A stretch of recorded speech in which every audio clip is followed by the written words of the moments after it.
शीतकालीन सत्र के दौरान चंबा सदर के विधायक नीरज नेर ने आपदा प्रभावितों के पुनर्वास और एफसीए संशोधन का मुद्दा उठाया। इस दौरान उन्होंने बताया कि प्राकृतिक आपदा से प्रभावित लोगों को जमीन नहीं मिलने के कारण वो किस स्थिति में रहने को मजबूर है। साथ ही उन्होंने ये भी कहा कि रोड कनेक्टिविटी को बेहतर बनाने में एफसीए एक्ट में संशोधन की भी जरूरत है, क्योंकि हर जगह 4 लेन रोड बन रहे हैं और चंबा में फॉरेस्ट और वाइल्ड लाइफ एरिया आने की वजह से डबल लेन रोड भी सही तरीके से नहीं बन पा रहे हैं। इसलिए एफसीए एक्ट में संशोधन होना बेहद जरूरी है। अध्यक्ष महोदय, मैं आपका सबसे पहले धन्यवाद करना चाहूँगा कि नियम 102 के तहत आज ये जो संकल्प आदरणीय जगत सिंह नेगी जी ने, राजस्व मंत्री जी ने सभा के पटल में रखा है, मैं अपने आप को इसमें सम्मिलित करना चाहूँगा। अध्यक्ष महोदय, विडंबना देखिए, जंगल हमारे, हवा हमारी, पानी हमारा, और आज हम इस हालत के अंदर है कि अपने क्षेत्रों के अंदर अगर कोई आपदा आ जाए तो हम अपने लोगों को 2 बिस्वा भूमि भी जो है वो दे नहीं सकते। और आज इस संकल्प के अंदर 10 बीघा जमीन के लिए लिखा है। मैं बिल्कुल इसके साथ जो है अपने आप को सम्मिलित करता हूं, लेकिन साथ ही में मैं एक चीज बोलना चाहूंगा कि जहां तक मेरे विधानसभा के क्षेत्र की बात है, मैं पहली बार विधायक बन के आया, मैं कुछ ऐसे इलाकों के अंदर गया। 1995 का चंबा का फ्लड पड़ा था, जिसमें मणिमेश के अंदर 2 महीने के लिए 3 महीने के लिए सड़क बंद रही।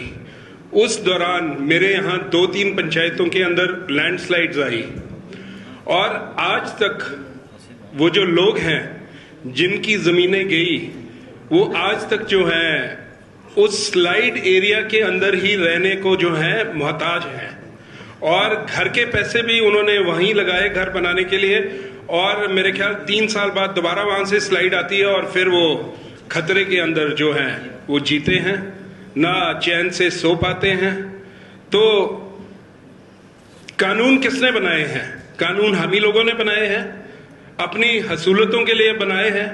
और मेरा ऐसा मानना है कि अभी एफसीए एक्ट के अंदर काफी संशोधन भी हुए हैं, ऐसा नहीं है कि नहीं हुए हैं। 2024 में हुए। हाँ, 2024 में हुए हैं, तो ये कोई बड़ी बात नहीं है कि इसके अंदर संशोधन हो नहीं सकते।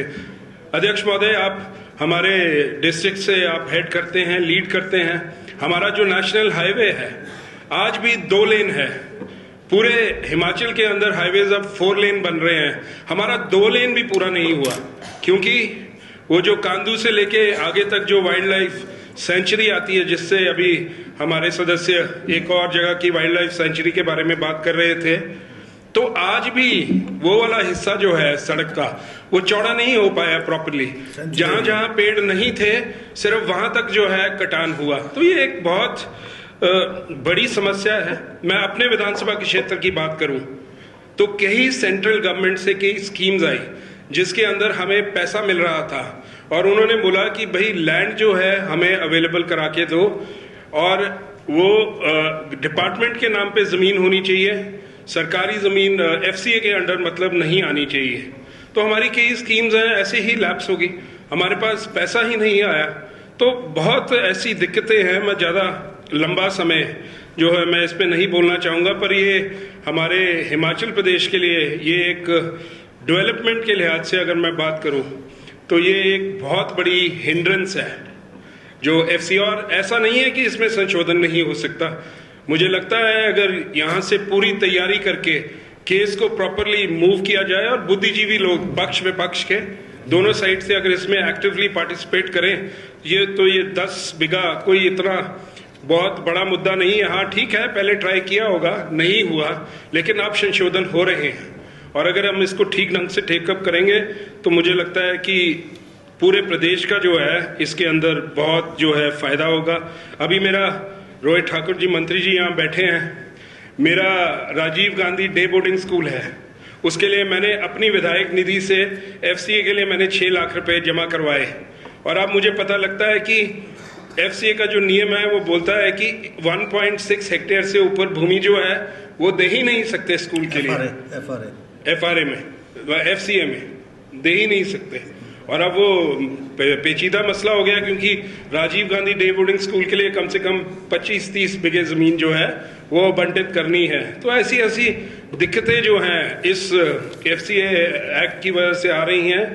तो मैं एक बार फिर से जो है आपके माध्यम से मैं ये पुरजोर तरीके से अपने आप को जो है एक से संकल्प में जो है सम्मिलित करना चाहूँगा। बोलने के लिए आपका बहुत बहुत धन्यवाद।